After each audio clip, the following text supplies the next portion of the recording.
Hello, hello, and welcome to this week's episode of Homeschool Moms Unfiltered. I'm your host, Amanda, and my amazing co-host is... Hello, I'm Megan. Hey, hey. So we are your source for messy, imperfect homeschool advice and community.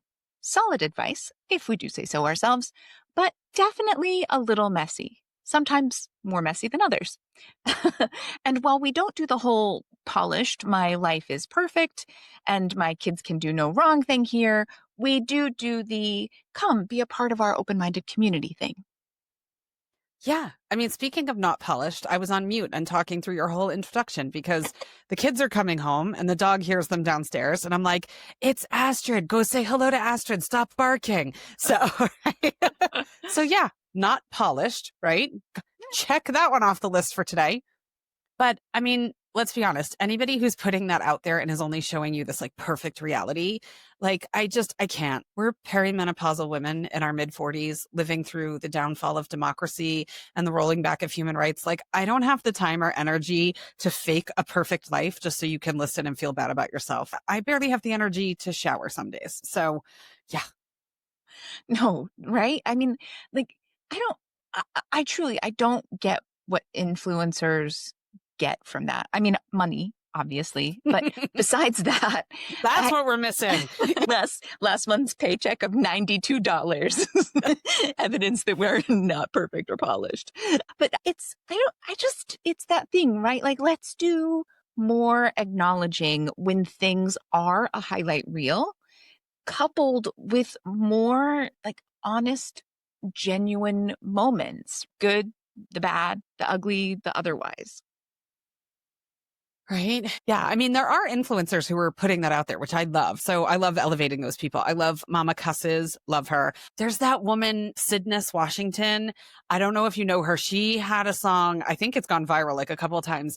And the basic theme is like, if you want your man's help with the housework, make a list. So she does like this sweet voice when she does it. And then it pans over to angry her. And she goes, I don't want to make a list. Like, just look around. Look around. You can't see what needs to be done. I got to make you a fucking list. I love her. I totally feel that song. Elise Myers, yeah. I love that she talks about like her neurodivergence, her mental health. She does a whole thing about shower avoidance and hair washing that like as an ADHD person, I totally feel. Lately, I'm all about mid-size Kimberly. I don't know if anybody's seen her. She's all about dressing in a way that's like for your midlife body when you're not a pencil potentially anymore. And she does consulting sessions. I've legitimately been thinking about booking a session with her. The thing that has stopped me is that she does this thing where she teaches you how to take your existing wardrobe and feel good and pair it in new and unique ways. And I'm like, I have like 10 articles of clothing. We're a total minimalist. I'm like, she's got this closet of all these pieces that she's been collecting since like high school. And I'm like, yeah, I don't have any of that. We move every 2 years. But she's out there like her tummy, her stretch marks, the whole thing. And she's like, you don't have to be a size 8 to buy good clothes or walk with confidence. I love her. And Diary of an Honest Mom. She goes by Libby Ward now on social media, which obviously she went by Libby Ward before, but like her handle used to be Diary of an Honest Mom, but now it's her name, which is Libby Ward. But I love her stuff. And yeah, like I can't be bothered with fake stuff. I like the people that are putting it out there for real. Yeah, no, I mean, that's true. Honestly, I'm not sure I can even name 3 influencers that I regularly like watch or follow. I don't, maybe like Amanda's Mild Takes and the Speech Professor. Oh, I love him. I like she's a page turner, and I just saw her selling some kind of gummies in a sponsored post. So I guess she qualifies as an influencer. I don't know. Anyway, I'm not great at following influencers, but the perimenopausal women who are not putting up with random shit also bring you progressive secular views by way of this podcast, our Patreon community, our unit studies, and basically anywhere else you find us lurking online. Every once in a while, people find us in different Facebook groups and they're like, oh, you're those people. Like, yes, we're those. We're that Megan and Amanda. You know, look, the homeschool community has a very vocal segment of the population whose viewpoints are, quite frankly, dangerous and a huge part of what has contributed to the dumpster fire that we are living in today. If you have joined basically any Facebook group basically any homeschool Facebook group for support, it will come as no surprise to you that they are filled with science deniers and anti vaxxers, people who think the earth is flat, and people who think that dinosaurs and Jesus were best pals, people who swear a family is one man and one woman, and no exceptions, people who think that slavery helped lift up a group of poor, oppressed people. I mean, seriously, the list Hmm. just goes on and on and on. And they're raising their kids in a bubble that indoctrinates them into that same exact belief system. I, I look, that's not us. If that's what you're here looking for, you can stop listening right now. Go ahead and leave us your fire and brimstone review, and let's just call it a day. It's all good. Here's the door. But if you have been struggling to find homeschool community where you can see a family that looks like yours, or people who will wholeheartedly embrace your non-binary or gender creative kiddo, or even just like-minded, fellow progressive, open-minded homeschoolers, we are probably your people. Come on in. Yeah, Yep. exactly. And today's topic leans into that idea that not all spaces online are safe spaces for you or your family. And you might have questions that you're afraid to ask as a result. Maybe you're afraid you'll be pounced on. Maybe you're afraid people will think it's a dumb question. Maybe this is so me. Maybe typing it up and asking it out loud is overwhelming because it becomes more real for you if you type it up and ask it in a space. Like I am so like that. Like if I don't speak it into existence, if I put a lot of mental energy into trying to forget that I'm stressed or worried about this thing, it's not there. It's not real. It's okay. So if that's you, we've got you covered. So today we'll be asking some of the most common homeschool questions and then diving into the responses. If there's something that's been weighing on you, it might just be a part of our discussion today. So stay tuned. I will say I'm not the if you don't say it, it's not true person, but I feel like Facebook is like I'm still there, right? Because there are a lot of resources. And especially as homeschoolers, there's lots of information and events and things like that. Like it's still unfortunately a really valuable resource. But man, I don't want to share hardly anything there. I've got my settings pretty locked down. I can't imagine starting a post and asking for like recommendations or suggestions right now because, like, yeah. Anyway, Hmm. okay. So before we get started, we try to begin every episode with a weekly recap. It's part of that whole keeping it real thing we were just talking about. So I'm not about putting unrealistic images or ideas of how perfect my life is out there. Nobody needs the pressure of trying to live up to fiction, right? It's just not necessary. We're going to tell the good, the bad, the complete shit show of our lives, the meltdown and crying that I had in the kitchen the other day. Like these are the realities of life. And just because I didn't actually take a picture of me sobbing on the floor in the kitchen doesn't mean it didn't happen. So, It's and almost it didn't, weirder when you do take that picture, right? Do you ever watch stuff on the internet, like these videos, and I'm like, who filmed this?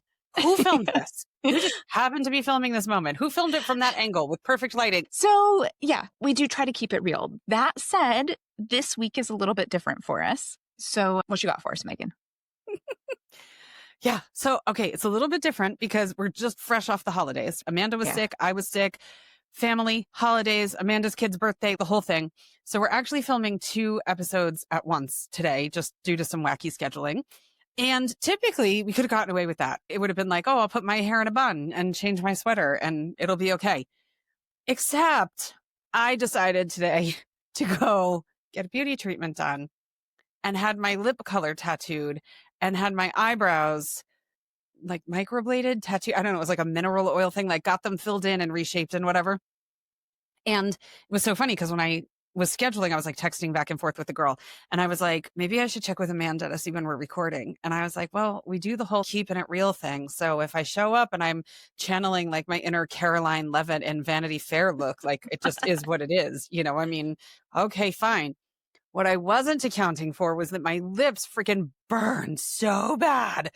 So I actually Uber Eats to myself some ice packs in between our 2 episodes.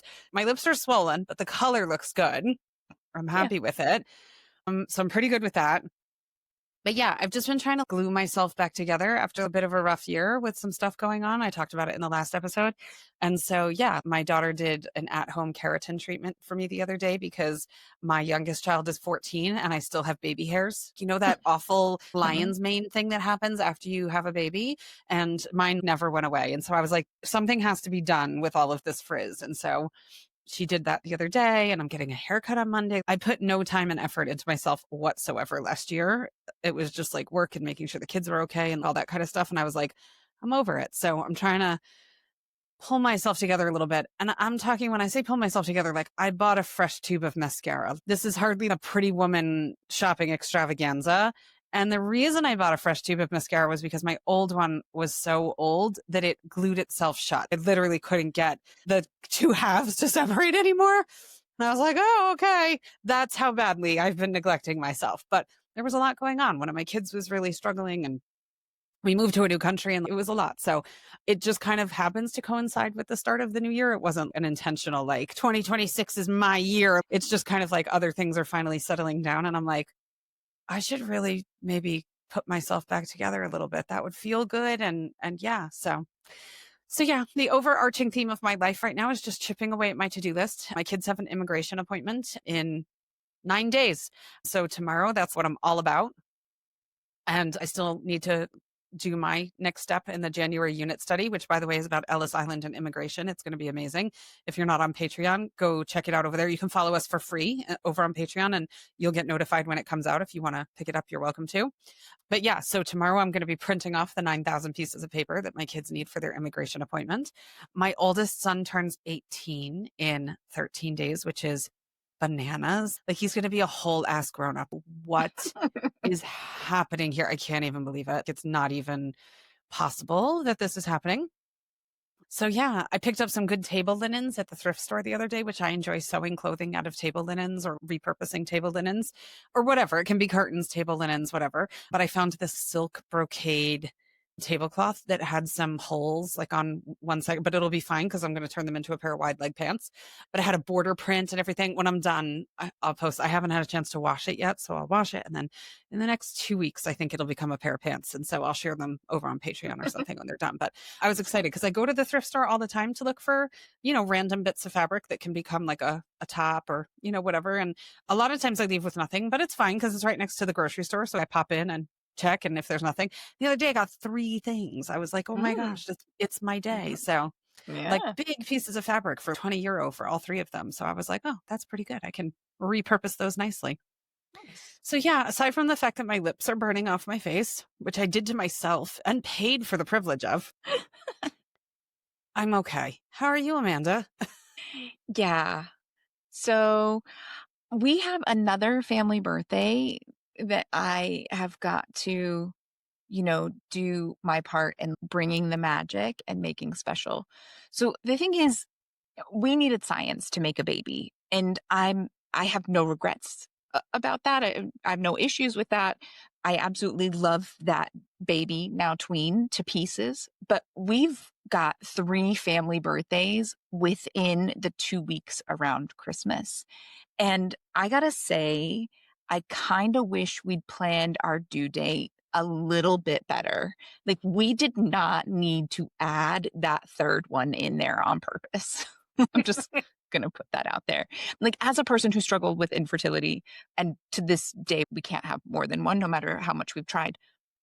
It always drives me crazy when people are like, oh, we're planning to have a spring baby, or, oh, we're going to get pregnant so that I'm doing the summer. And I'm always like, oh, yeah, good luck with that. Let me know how that works out for you. And then when it happens for them, I'm always like, you bastard. But Yeah. My husband specifically was like, we can't have an August baby because his birthday's in August, and August is the 1 month that they don't go to school in Aruba where he grew up.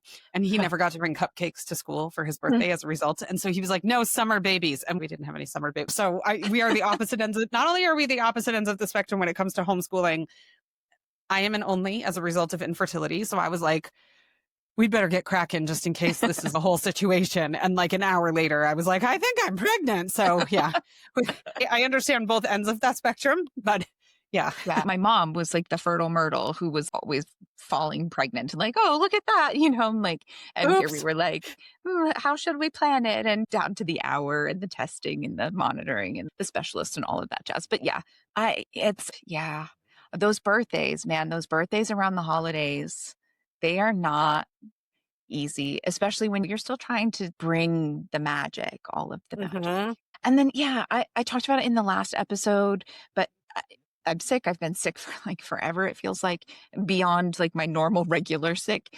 And so I'm planning to take the next few weeks off. I'm going to take a few more weeks off. It's a little bit more tricky because we have to tackle work samples for our charter school. We're in California and we use one of those like oversight charter schools. And it doesn't matter if I want to take an extra week or two off because I'm still sick and I don't want to get back into the full grind. At the end of the day, I still have to provide monthly work samples. And it's recently become a whole thing where the work samples can't be in pencil because the kiddo doesn't write hard enough because of neurodivergence things. And so now we have to redo all of the work samples that get accepted. If it gets accepted, then it has to be redone in pen. And like Oh, geez. it's a whole thing. But our next official meeting is literally the day that this episode airs. So I got to get on that. And my kiddo's going to love it when I'm like, okay, so last month's work samples all have to be redone because I found out right before we took our winter break and I didn't want to be like, before winter break, recopy all of these things. Like, that'll be Yeah. great. And so we have to do those and then we have to do the next ones. And he's going to be like so annoyed. And frankly, I'm not really looking forward to it either because when he's annoyed, I'm not in my best mood either. So that's our big thing. My goal is to do as little as possible for most of January, with the exception of work samples, apparently. There Yeah. you go. Yep. All right. So we're going to do this Q&A thing. Today, we're going to be exploring some of the most commonly asked questions in the homeschooling world. So whether we pulled them from different groups that we're in or kind of podcast things or the Q&A, live Q&A things that we do in our Patreon, we've just got a bunch of questions to go through. So we're going to do a bit of a rapid fire thing or, like the best that we can do because anyone who listens to us on a regular basis knows that neither one of us is exactly succinct, but we're going to give it our best go. I will give my 2 cents. Megan will give hers, or vice versa, depending on who reads out the question. And some of these things we have done in previous episodes, like we've done an entire episode on it or something like that. So if that's the case, we'll try to make sure we point you to those episodes when appropriate. And if you want to just go deeper on something that we've talked about here, like I said, come join our weekly live sessions over in Patreon. Patreon has a free membership. It doesn't come with live sessions. There's a paid membership that does come with these weekly live sessions, but really they're like a couple bucks a week. So it breaks down to a really affordable way to get actual advice and stuff like that, especially if budget's a concern right now. Because I mean, let's be real, it's January. Everyone knows January. You're like, oh my God, I did not think I spent that much on Christmas. Like 8 days of Hanukkah was much more expensive than I planned. So we understand, and it's an affordable way to come get some advice. And you talk with other people, so it's not just us. Like, obviously, we will give our suggestions and our thoughts, but the groups are small and supportive and really kind. And it's nice to hear from other community members too. And they're like, oh, I like tried this really great thing or this or whatever. So yeah, come join us.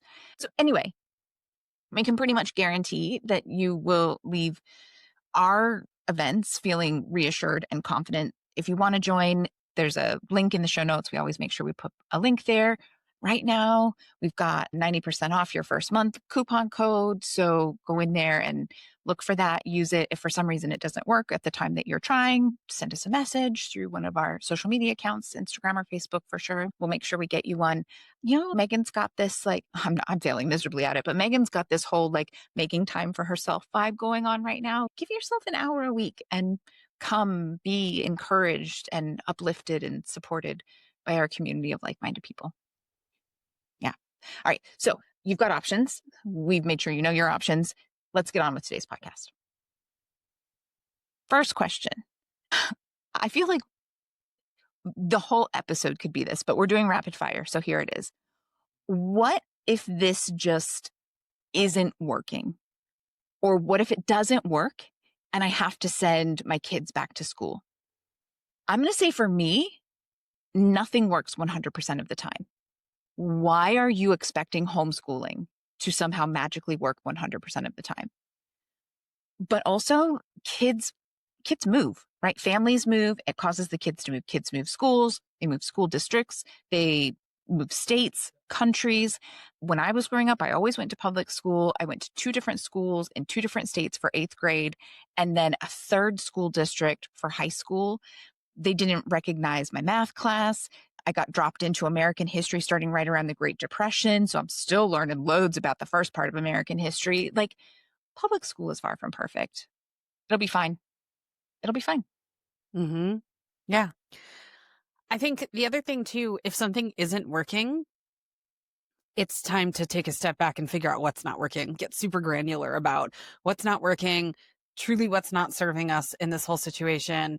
Do we need different curriculum? Do we need a different schedule? Do we need a different philosophy, homeschool philosophy? Am I trying to go fully classical and my kid is totally not a fully classical kind of kid? So it's a really great opportunity to just step back and be like, this isn't working. It's not going to fix itself. Your kid most likely isn't going to be like, this isn't working well. And you know what I was thinking we could try? That's on you as the homeschool parent.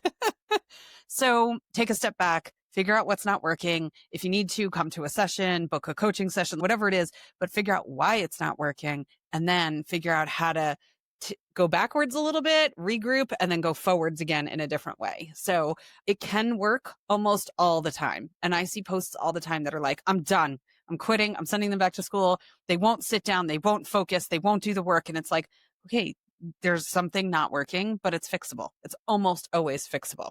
And honestly, if they're not doing the work one-on-one with you, watching over them all the time, how much work do you think they're going to get in a classroom with 20 kids and oodles of distractions? Sending them back is just, you don't have to look at it anymore, but it's probably not going to be any better in the learning department. So, Yeah. Well, and big picture, it's not actually removing the problem from your plate. yeah. Like, it's still your problem as their parent. In just a different way. Exactly. Yeah. Yeah. Because then you're going to be getting called into stuff and figuring out remediation and tutoring and all sorts of it. So yeah, it's still a thing. Yeah. Yep. Okay. Next question. How long do I have to try something before I'm allowed to quit? Whether it be homeschooling in general or a particular program or approach. I mean, we talked about it in an episode not that long ago. I saw something in an ADHD group and this parent was like, don't homeschool. It won't work because of XYZ. And the XYZ made no sense. And I replied and I was like, do you actually homeschool or have you ever actually homeschooled? She was like, yeah, we did it for 2 months and it was awful. And I was like, yeah, you can't quit after 2 months. I'm sorry. I'm not allowing it. Okay. That's ridiculous. And honestly, it's unfair to your kid because you've ripped them out in one direction. Then you're going to toss them back in another direction. And then all the while be like, why aren't you just going with the flow? 2 months is nothing. Nothing. I use the analogy with this lady. That would be like if you were like, I decided to move to China with absolutely no planning or forethought. And I got there and it was terrible. So 2 months later, I came back home. Well, of course it was terrible. How People long did do you? that, right? I I mean, know. like, but that's the thing. Like, people do that, and it's like you can't say that you moved there. You went on an You were on a extended long vacation. vacation, Yeah. exactly, and it didn't go the way you wanted it to. So you went back home to what you knew was comfortable. Yeah. Like, Right. yeah, So, yeah, no, you can't quit after 2 months. I'm sorry. But here's the deal. You can, after a couple of months, be like, this isn't working and retool or do something a little bit different. Honestly, for me, I wouldn't quit homeschooling if something's not working because what we just said, it's the problem isn't going to go away. The only reason why I would potentially quit is if your kiddo was like, I want to be in the marching band and they put together a really solid case for why they should go to school and do this thing. Okay, fine. Then that's a different conversation. But if something's not working, I wouldn't quit because it's not working. I would tweak and retool and change something, but I would keep going. So yeah. What about you, Amanda? What do you think? I generally agree with that. The only thing I would add to that for us is that if you're talking a particular program or approach or something like that, because we're the academic aggressive ones in the group, I really try to make sure that we try something for at least a month, sometimes 2 months before we really say this is not working.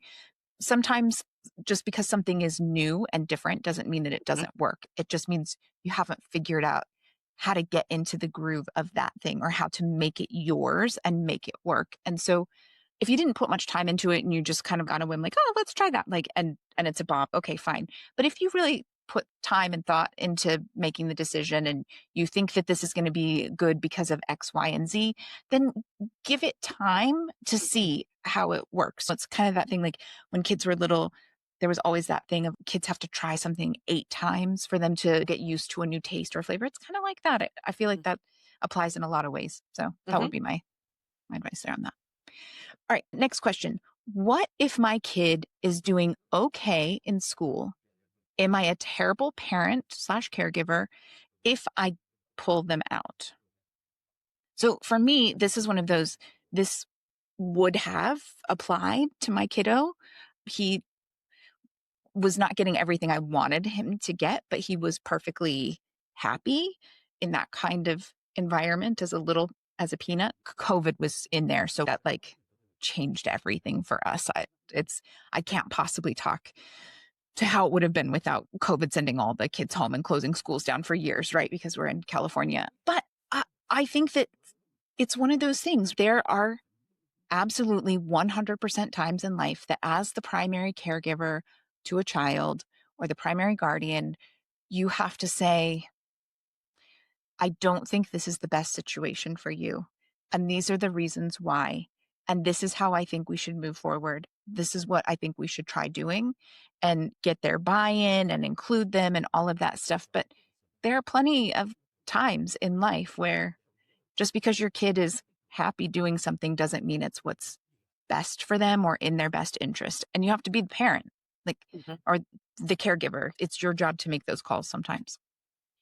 Yeah. I had one who was very content in school. So I have 3 kids. First one, school was a disaster, and that was the need to homeschool. The second one, perfectly content in school. And then the third one never made it to school beyond half day pre-K, kind of like fun water table kind of classes and stuff like that. But yeah, my middle one was happy in school. She went, she enjoyed it. She didn't have any issues or whatever. We pulled my oldest out of a need, but the others came home for safety. I mean, I just didn't really want my kids getting shot in a closet. And so it was like, that's not really up for discussion. And so, yeah. And the interesting thing is, I'm sure she would have gone on and been content and had friends and done well in class and joined clubs and whatever. The life that she's lived is 100 times larger than that. So it's like okay and content versus really, really getting into specifics of what she loves and being able to travel and all that kind of stuff. It doesn't even compare. So yeah, it's okay. You're not a terrible parent or caregiver for pulling them out, even if they're content. Well, yeah. And the other thing is being understood and accepted. If you have a kiddo who is fine, but they can't fully and wholly be themselves in Mhm. a brick and mortar school, I was that kid growing up. I couldn't fully and wholly be myself. And it took a long time out of school to be Mhm. able to completely embrace myself. So if you can give that to your kiddo, even if they feel like, well, I'm fine here. I can make this work. Why wouldn't you give that to your kiddo? Mm. Mhm. Okay, next question. Is it okay to not love homeschooling? Of course. Do you love doing laundry? I don't know. Some people do. I have a friend who loves doing laundry. Yeah, I mean, it's okay. We talk about the fact that there are plenty of people who I always wanted to homeschool. I always wanted to have my kids home, all of that. But we talked in a recent episode about the fact that not everybody chooses to homeschool because it's their Pinterest wet dream. There's plenty of people who homeschool because their ADHD kiddo, their autistic kiddo, their medically fragile child, whatever it is, requires that pathway. And they're like, I never freaking saw myself doing this. And I gave up my career and this and that and whatever. It's okay. You don't have to love it. It's amazing that you're doing it and that it's the best for your kiddo. And I would try not to make every day miserable and make it known that you don't love homeschooling to some degree, but that would be good if your kiddo didn't feel like my parent hates this, but they're doing it because of whatever. But yeah, you don't have to love it. It doesn't have to be your life's calling. It's okay. As long as you get the Yeah. job done effectively. Yeah. I The only thing I would add to that is kind of a step further from what Megan was saying. And that thing, if you don't love it, there's a decent chance there's something you can change in what you're doing to find it more enjoyable.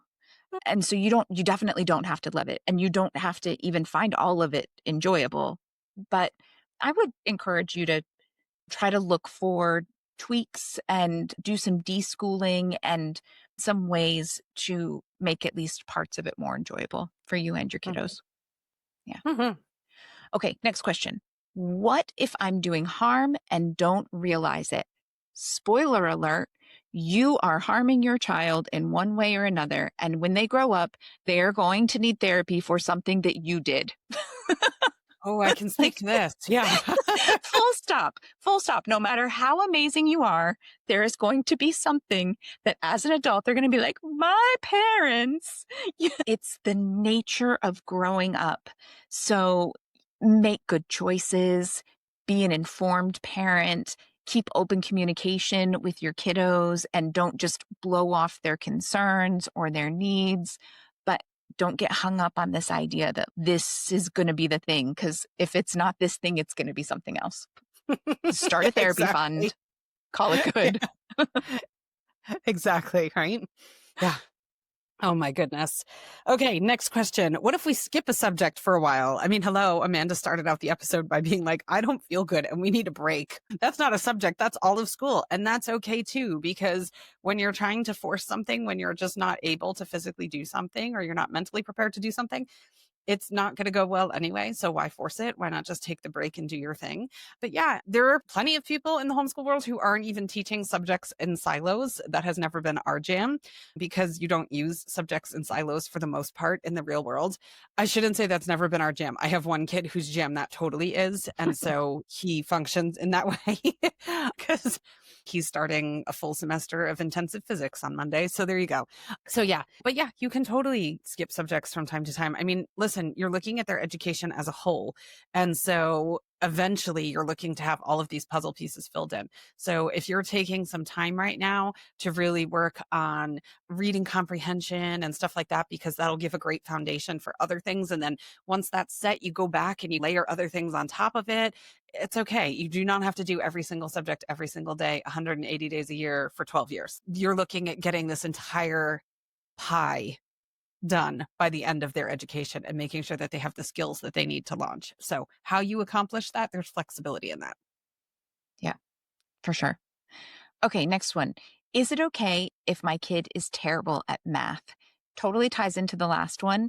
And of course, are you good at everything? I was thinking, did my mom send this question in?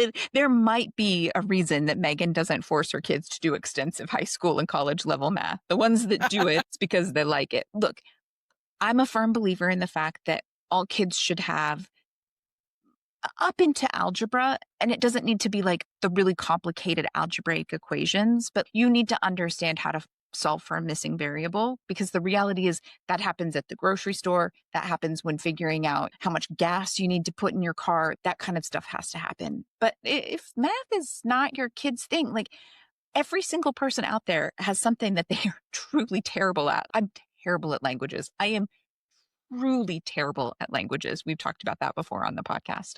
I'll give it a try, and that's it. There's no need to sit around being like, oh, my life is going nowhere because of this. Get a basic competency level and then focus on the things that you're good at. Mm-hmm. Yeah. All right. Next question. Do they really need to know this, or am I just scared to not teach it? Mm. How ironic. I swear I didn't handpick which questions each of us was going to get. I swear.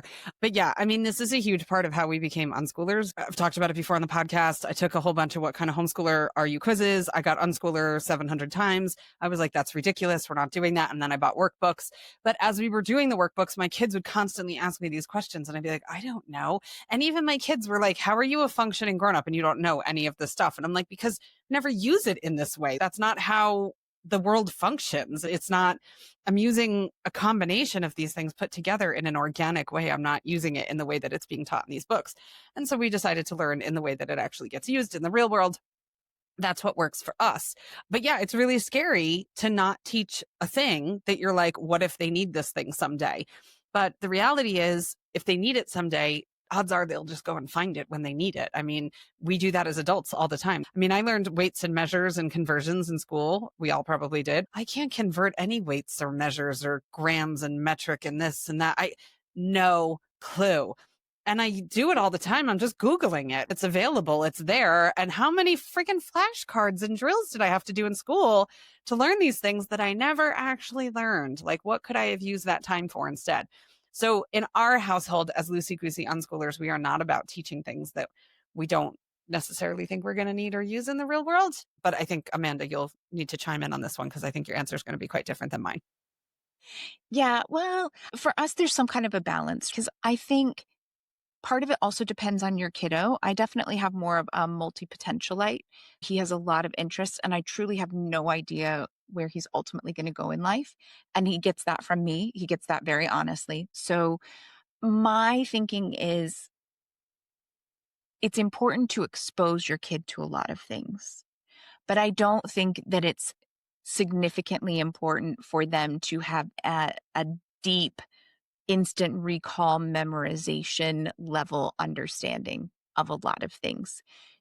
So that the thing like being able to convert measurements from metric to imperial, whatever, like expose them to it, have them do it a few times so they know how to do it, make sure they understand which things go back and forth. You're not necessarily going to do ounces to tons because that doesn't make any sense. And so teaching from that regard, that exposure of a basic understanding, but not worrying about whether or not they'll be able to recall it at some point. And that kind of goes in, we've talked about that before in other episodes where we've talked about how much matters, like testing. And we did a whole episode on tests and how important it is to be able to grade and test and memorization versus the ability to go find the information you need and to know how to find it and where to look for it. And I think for me, it falls under that category. Mm-hmm. All right. Next question. Is it okay to prioritize mental health over academics long term? We might have different answers on this one. I think for me, I would not say to prioritize mental health over academics long term. But I think that if you are homeschooling, you should 100% be prioritizing mental health along with academics for your child's entire life, just life. There is absolutely 100% loads of ways to take care of your child's mental health and support them while also helping them learn life skills and academics and the things that are going to allow them to thrive throughout their life. Mm-hmm. Yeah. I mean, the one thing that I'll say, I see a lot in the neurodivergent groups in particular, children who are in a deep, deep state of depression or just crippled by anxiety. And so I think at that point, anything you try to teach them is completely fruitless. It's not going to stick. It's not going to hold any of the above. And so if you're in a situation like that, I think there's definitely an advantage to just taking a break. I wouldn't necessarily call it taking a break really, because you're still working towards growth. You're still working towards the whole person, which is homeschooling. Homeschooling isn't just academics, it's whole person development. And so Yeah. you're still doing that thing.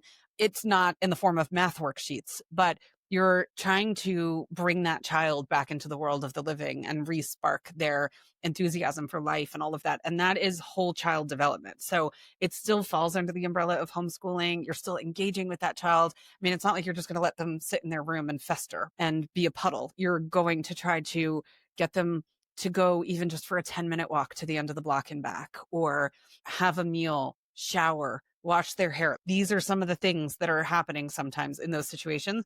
That is part of your homeschooling journey because it's taking care of your child. It's restoring their pathway to other things. So if you need to do that, you can do that. It's okay. And you can still call it homeschooling. And if you need help figuring out how to document that, if you're in a state that requires you to document that, you come to us and we'll help you figure out how to do that. So it is possible. Okay. So next question. What if my kids' needs are more than I can meet? I would hope Yeah. so. Yeah. I mean, I was going to say, I think we're both already, I think you may be slightly less, but only because your kiddo's a little bit younger than like you're going to be there very, very soon with even more of that extreme. Yeah. But yeah, I mean, I think we both totally have that. We talked about it before. There's things that you're not good at. So yeah, you're probably not going to be able to meet their needs in the thing that you're not good at, especially if it's the thing that they happen to be good at, which is totally the situation in my world. Like, AP statistics and physics are not in my wheelhouse. That is just not what I do. So you don't have to be able to meet their needs as far as teaching that stuff is concerned and doing all that. You just need to be able to find resources. And any parent can find resources because you're going out and you're asking questions and you're Googling and you pull on a loose thread on a sweater and it just keeps unraveling kind of situation. It's like this leads to that and then that leads to this. And oh, I didn't know this program was available. And then I was talking to so-and-so and that's available. So you don't have to teach those things. You just need to be able to find them their resources. Yeah, I think that's the thing, right? That is really truly like the most glorious part of homeschooling is that your kid is going to have all of these different needs, and some of them are going to be serious and significant, and some of them are going to be easy academic things that they love and they want to learn more of. And whatever it is, you get to not just make sure that they have the same science teacher as everyone else in the school, but you get to make sure that they have one that connects with them and understands what they want, or that they have the therapist that connects with them and hears them and that they connect with, instead of just the school counselor who's like, okay, here's a pamphlet, here's a this, everyone come together for this group once a week. You just get to pick each individual Mhm. resource to make sure that they're like really getting what they need in the way that they need it. I don't see how anyone could think that's a bad thing. We've just done that because it's January 3rd. It's the end of winter break. And so my kiddo didn't have his regularly scheduled programming for most of winter break. And so during this time frame, he did a one-on-one session with a new chess teacher. He had outgrown his old chess teacher. He did a one-on-one with the person who was offering the physics class. I just messaged them and said, do you just have a fun science Kahoot that you can play with him? I just need him to be with you one-on-one and feel your teaching style, or not even your teaching style because it was a Kahoot. So it wasn't like the same as like a lecture or whatever, but just to get your energy and your communication style and all of that, because he's very sensitive to those things. And I wasn't going to sign him up for a full semester of something that he was going to hate. So he had the opportunity to go meet these people one-on-one before I signed him up for anything more extensive than that. And he said yes to both. He was like, yep, loved them both. I'm like, okay, great. Perfect, right? So yeah, exactly. The guy who he's taking chess from is this Russian chess grandmaster. Like, that's not me. I don't even know how to play chess. I can play checkers. I can play Mexican train. I can play Uno. I love a good board game. I do not know how to play chess, full stop. So I can't. But can I go online and find a Russian grandmaster who's ranked much higher than him and can teach him new strategy? Sure, I can do that. Right? I can research like the best of them. I got Mhm. this. Yep. No, absolutely. Okay, we have more, but before we do that, just a quick reminder, if you're listening and you're like, this all sounds great, but I need like specific things. We do that. We have one-on-one coaching. I mentioned earlier that you could come and join our live sessions, and we do have those in Patreon, and we definitely get to talk to each person who comes and answer questions and things like that. But it is a short thing. It's a 1 hour for everyone there, and we talk about a lot of different things. So if you need an hour or more, Megan sometimes does ongoing coaching sessions. We have these one-on-one sessions. You can come, you can book them. The link will be in the show notes. But it's just a great opportunity to be able to really talk specifics about your exact situation and your kiddo. And it's not us trying to take our systems and figuring out how to put it over your family. It's about helping you find what works for your family, both the adults and the kids, and problem solving and coming up with ideas and just helping you see things from a different perspective. Like so Mhm. often that's what we need, just a, a quality sounding board. All right. Next question. What if my kid doesn't want friends?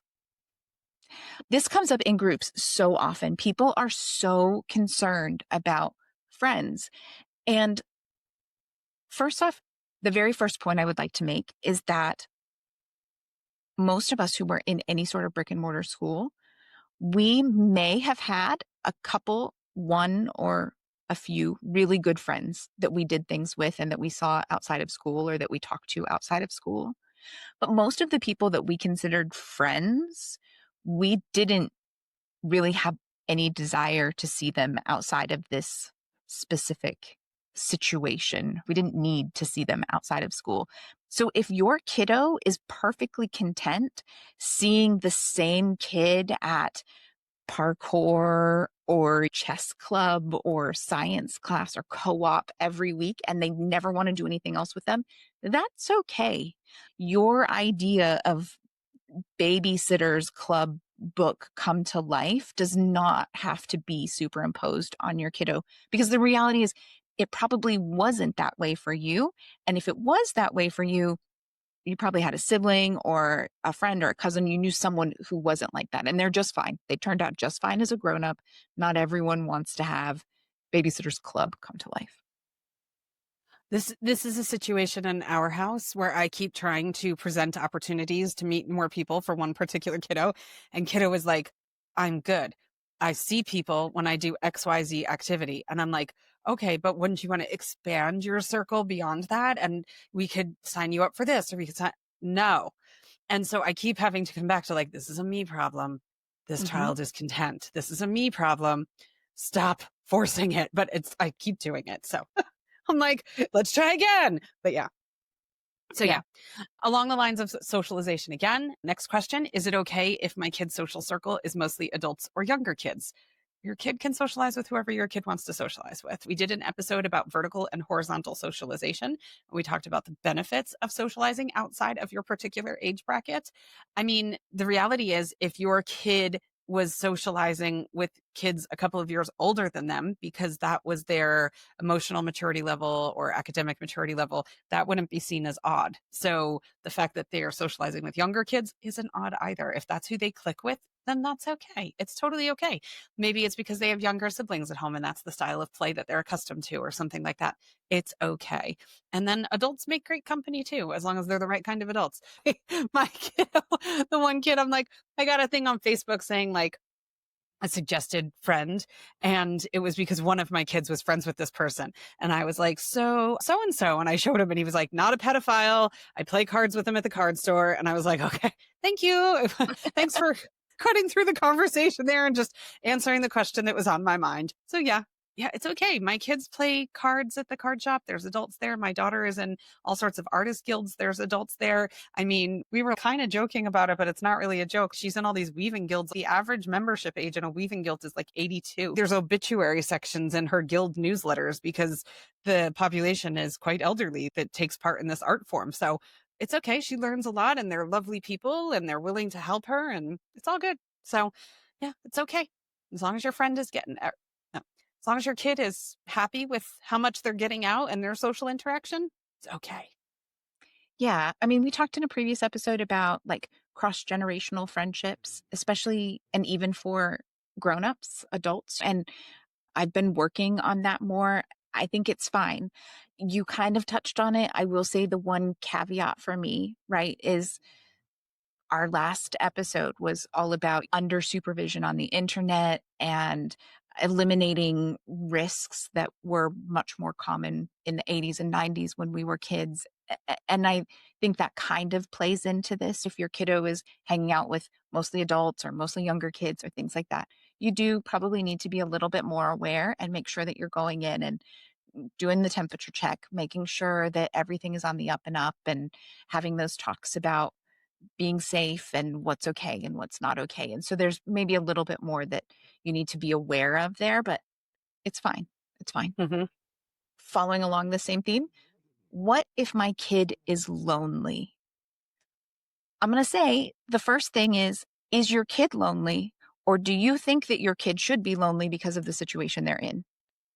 And that's a hard one. You have to like really take time to unpack your own issues before you decide for sure if your kid is lonely. Or is this one of those things where you've used that terminology so much and you've put it on your kid, but they don't actually feel that way? Now, if your kid is actually lonely, I homeschool and only. We've got no family around. His closest friends are all drives away, and I can't drive. So that creates a little bit of a challenge. I get it.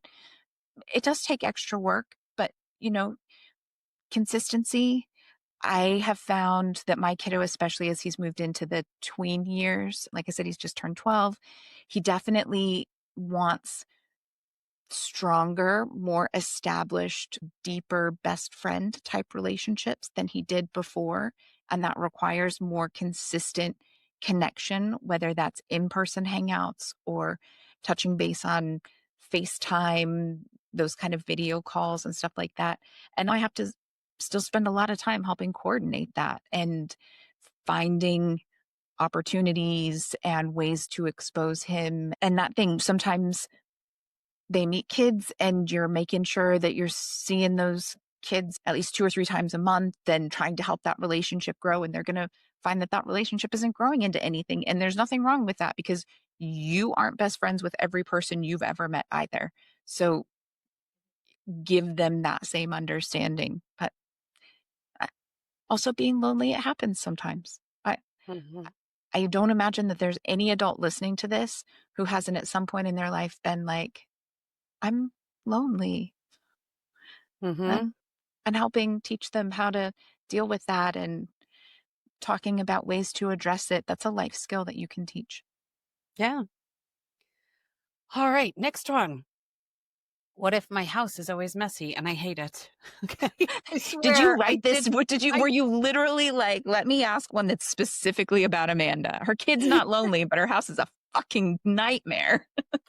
I swear we had the list of questions and I just went down and went Megan Amanda, Megan Amanda, Megan Amanda, Megan Amanda. How could we just happened this way? So I think there's a handful of things. Breathe and get past it is an option, right? And realize that it won't always be that way and it's a stage of life. Option number 2, purge the shit out of your stuff because if there's stuff all over the place, you probably have too much stuff.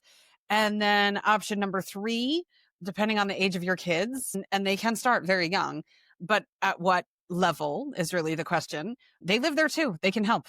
If they're the Yeah. ones trashing the house, then there needs to be a big, whatever the secular version of a come to Jesus meeting is like, listen, I'm either going to burn this down or we're going to clean it. Okay. So that's it. We have cleaning parties in my house where I'll literally be like, all right, in an hour, I'm going to be done with my meeting and we need to have a 20-minute cleaning party. And if everybody comes together for 20 minutes and it's just like, right, we just kind of all tackle something if it gets a little bit sloppy, that's that. But everybody has chores. There's a rotation.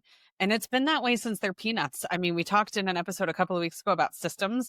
I mean, from the time my kids were like maybe 2, we've had like mesh sock bags. When they were little, they had sock bags with their names on it. And when they put their clothes in, their socks went in the little bag.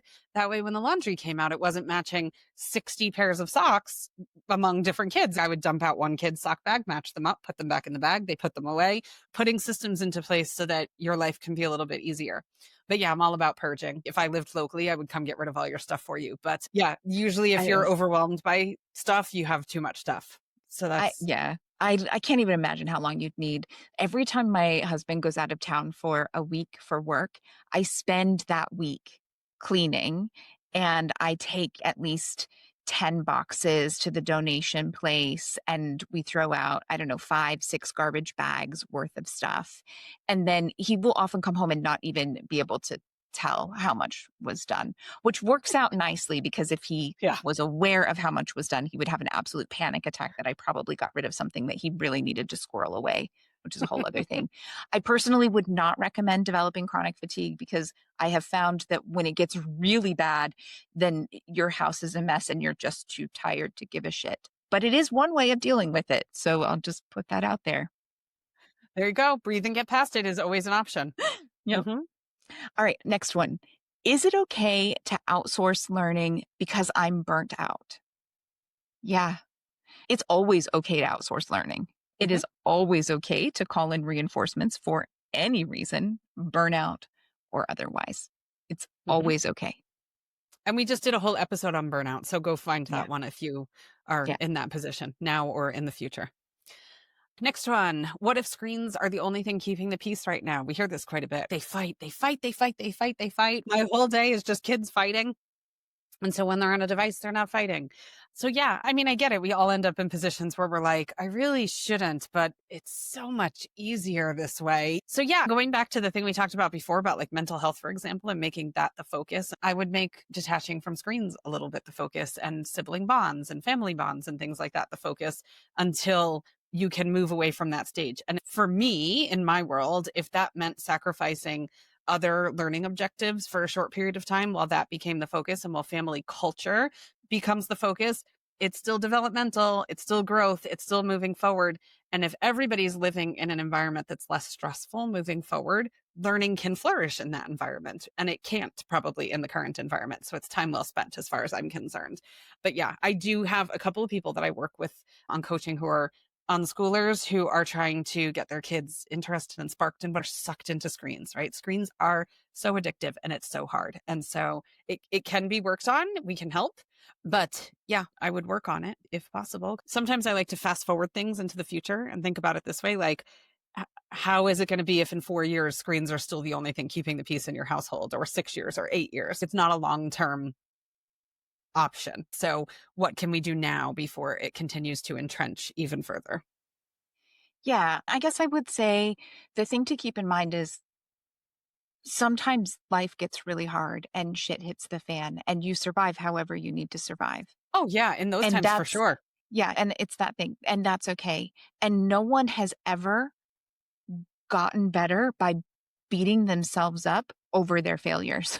That Mm, is not the way to improve the situation. So don't fall into that trap of being like, this is terrible and I can't and I'm awful. But yeah, just make a plan, and like everything else that we talked about in the other ones. If your plan isn't working, tweak it, revamp it, try something else. But, just figure out where you want to go and start working in that mhm. direction.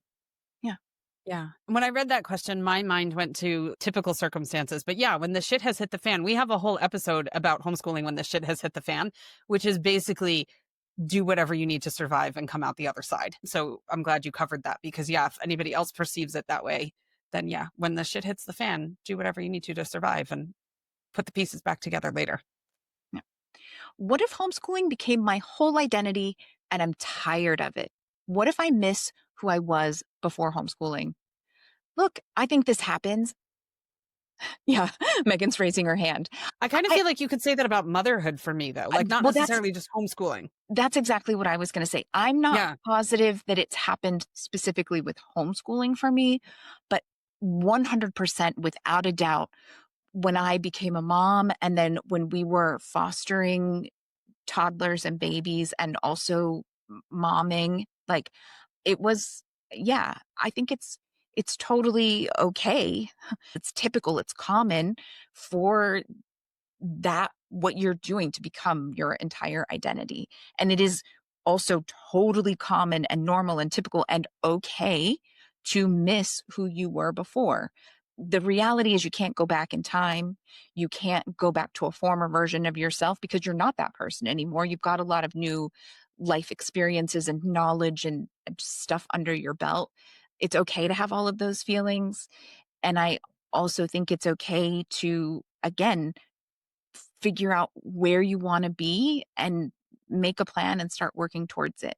I've said it before, I'll say it again. I'm a huge fan of therapy. And so if you can find a way to carve out some time for yourself and get some therapy in and work with someone who can help you start making those steps to reclaim the new version of who you're going to be with homeschooling as part of that, go for it. And if you can't, find a good journal or read a couple good books and When you said still. I've said it before, I'm a huge proponent. I totally thought you were going to be like, I'm trying to write a smut book. That's your new me time project. And I I mean, it was is. like, There is that. But also find the direction you want to go in and work towards it. Again, smut book, but if that's it's a your whole path, other one. that's fine. All right.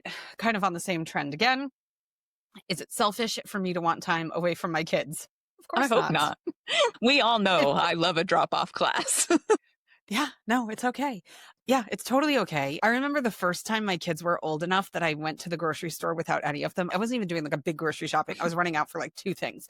And I remember being in the car by myself and being like, this is amazing. I love my kids to pieces and I have given up everything for them for so many years, which I'm not saying is healthy. And I'm not saying you're a bad parent No. if you don't do that. But I remember just being like, I'm by myself in the car. It had been years since I had gone Uh-huh. somewhere by myself in the car like that. So no, I used to put my kids in childcare at the YMCA and go sit in the lobby and catch up on emails. And I watched Turn on TV, the American Revolution TV show. I would just drop them off and be like, I'm going to go have a great workout. Bye. And just drop them off for an hour and a half. And I love my kids to pieces. So no, short answer. No, you're not selfish at all. It's okay. I will never forget. So I was doing fertility treatments. We were literally in the process where you have to go like every other day for scans and all of that stuff. And it was awful, right? Like you're pumping yourself full of hormones and you're a mess and everything is terrible. But it meant that every morning, early in the morning, I had to drive out to the fertility clinic because my husband was able to stay home with the kiddos and I could go out. And every time I went, I would get in the car and turn on some kind of rap or hip hop current music that had curse words that I wouldn't otherwise listen to with the kids in the car. And I would turn it up to an insane volume that I would also never turn on with the kids in the car. And I would just jam out Yeah. on the way to and from my IVF appointments Yeah. because it was the only time that I was ever in the car by myself to Yeah. be able to listen to curse words and loud ass music. And I mean, it is what it is. It's okay. You're not alone. I totally had that moment when I was pregnant with my first, who's turning 18, like in a week and a half. And I was driving to work one day and I was listening to Pearl Jam so fucking loud in the car. And I was pregnant at the same time as a friend of mine. And I got to work and she was living in Hong Kong at the time. And so we would email back and forth all the time. And I got to work and I sent her an email and I was like, I just realized that I'm never going to be able to do this again. Like, how? This is, I'm giving up like this whole piece of, I mean, I was young, I was 24. And she was like, okay, so you can't deafen the child. But she goes, you better teach that kid Pearl Jam. She was like, 100%. This is part of your responsibility. And she made me feel better about it. And I was like, okay. But yeah, once the kids got old enough and whatever, and it was like we could put on music in the car that wasn't colors and fruits and whatever else we were singing about and trying to learn in English and Spanish. It was like, oh, Meatloaf is on. Okay, we're turning the volume up. It's like, no, not selfish at all. Yep. All right. Are we screwed if we didn't keep perfect records?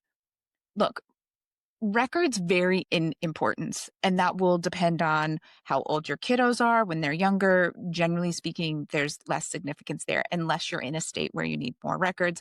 As they get older, you're going to need a little bit more so that you can actually put together transcripts and things like that. But at the end of the day, whatever works for you and brings you comfort and calm in your homeschooling is what really matters most. Because I guarantee you, you've kept pretty darn good records, whether it was because you were snapping pictures or you were sharing it with your family in text message or you were filing papers away in your accordion file folder. You have kept much better records than you realize, and it will be okay. Yeah. I will say that I was not a huge record keeper because we're unschoolers and we just kind of fly by the seat of our pants. And when it came time to doing my transcript, to your point, I went through my inbox and I saw all the stuff I had signed my kids up for. I went through my outschool transcript. I went through my photos on social media. I put together an annual yearbook every year at the end of the year. That's just a recap of our year. I use Shutterfly. It's not like a yearbook. And so I pulled those off the shelf and I went through, there was so much stuff that I had forgotten that we did, but I was able to pull everything together and be like, oh, here's your transcript, kiddo. You're good. So don't stress. Okay. And then this last question actually has me inspired to do an entire episode on just this topic, which is what if my teen has no idea what they want to do? And I'm 44 and I change my mind about what I want to do in life all the time. And Amanda's like, we're not doing that. We're doing something else. Stop it. Get on track. So that's okay. Think about where you were at 16, 17, 18. Like, even if you thought you knew what you wanted to do, are you doing that thing? Like, statistically, most people aren't, right? Yeah. So it's okay if they don't know what they want to do. And yes, we will plan an entire episode to talk about what to do in that situation, because is there a way that you should be specifying their high school journey? What are they going to do the day they finish high school? And then what kind of situation? So I have 3 kids. I have 2 that are fairly, this is what we're doing. And even if it's not super specified, it's narrowed down to an area. And then I have one kiddo who we're figuring it out and it's okay. It's totally okay. And I tell him that every day. I'm like, it's totally okay. So we'll talk about it. It's all good. Don't stress. Yeah. I think that's that thing. The days of everyone being a company man or their first job out of high school or university is the place that they work and they save their pension and then they retire at the right age and that's it. Those days are mostly long gone. And Mm-mm. that's especially with technology and AI and the way things are going, they're not coming back. So don't stress. Again, it's that thing where We're giving them life skills. We're setting them up. We're teaching them how to learn because they're going to need to be able to learn and be flexible and adaptable through their whole life as they follow different interests and career paths. But we're not freaking out that they don't know what they're going to do for the next 80 years at the age of 15. It's Hmm. okay. All right. So there we did it. And I think we did it right about an hour. I think it might take a little bit of fancy editing, but we were fairly succinct for us at least. We do have a mantra for you. But before we do that, please just take a minute to like and follow us wherever. Everything is run by algorithms. It helps people find us. We're over on YouTube. You can come and like us over there, give us a follow. Like and follow us on social media. If you're still on Meta, I know a lot of homeschoolers are because again, there's just so much resource wise on the Meta platforms. We're on Instagram, we're on Facebook. We post things and reminders there and can help people kind of follow the important stuff and point you there. And it's an easy way to be able to message us that will for sure come find us wherever and connect that way when you need it. All right. That said, mantra. Let's wrap up with a nice mantra. If you're questioning yourself, it's not a sign you're failing. It's a sign you care deeply about your kid as a whole human. Keep listening, adjusting, and showing up. You're doing great. True story. Yeah, Hmm. that's it. If you're questioning, it means you care. And Hmm. hands down, that is always better than the people who are like, nah, I got it. Everything's fine. We all know we don't want to work with the person who's like, nah, I got it. Everything's fine. I don't need to talk to you about it. It's like a server who doesn't write down the orders when you go out for a meal. Yeah. And I'm like, I would feel so much better if you had it. Like, I'll dig through my bag. Do you want me to see if I have a Post-it in my bag or receipt? You could write this on the back. I am not comfortable with this situation. Oh, it happened to us not that long ago. And I was like, oh, this is not good. No one's getting what they asked for. Yeah. No custom orders today. Yeah. Please just, I'm sure you're amazing and you have a really hard job, but could you please just write it down? I'd feel much better. Yep. Oh, all right, friends. Happy homeschooling. We'll catch you next week or on Patreon or on social media or wherever you are. We'll catch you, but you're doing an awesome job. Yep. You absolutely are. Have a great day.